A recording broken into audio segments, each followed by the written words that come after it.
So if we were to more closely examine the realm of the unknown from Model 3, I've drawn it out sort of like nested pyramids. And each shell is an understanding of beauty, suffering, hate, love, deception, truth, injustice, justice, life, death, and divinity. So even though I've labeled them, the labels themselves are subject to change to whatever your own morals are, whatever you feel are the most divine truths in life. But it centers around the idea of counterintuitive learning. So, for example,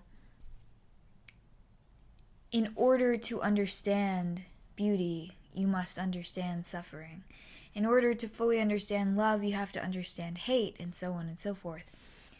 So I've drawn them out like this, to where the negative counterpart is the vaster expanse, and then the revelation aspect is on the outskirts. So this is a simplified chart of the same thing I just showed. It doesn't really matter what your goal is. It could be as simple as truth. It could be assimilation with the divine. Whatever scale you're going on. For example, if you wanted to fully understand what it means to be human, and you gain the understanding of beauty and suffering, but nothing else, then it would just be a fraction of the big picture. So you must go all the way until you reach the end goal.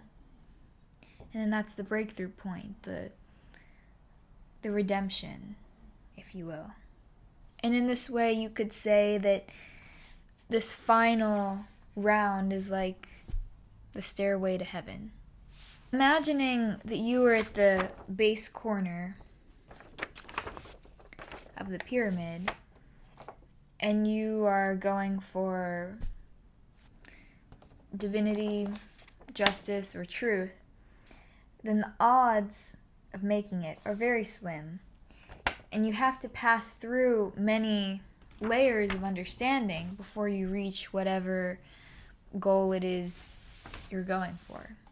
And this may be tainted with my own personal projections, but I think that early on suffering is really a gift because it sets you up for the course of your life. And you can imagine this like people who experienced great suffering early on begin out in the corners, and they have to work their way in by embracing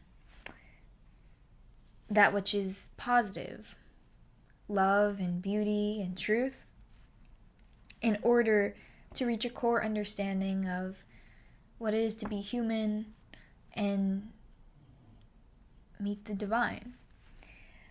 Whereas those who haven't experienced hardship early on, in order to get the broadest picture of the human condition, have to also experience counterintuitively by taking it upon themselves to learn suffering and to learn hate until they reach the outer edge, and in that way they can ascend the stairway to heaven.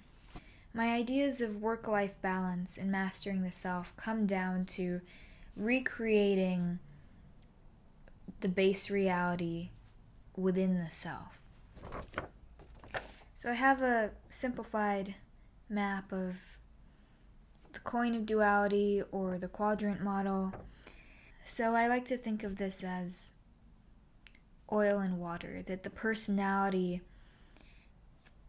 is made up of the chaos between the conscious and the unconscious self. And if we work to find order within the self, we are recreating base reality internally. And in that way, we become nobody. To lose the self is to balance the personality perfectly. But upon getting there,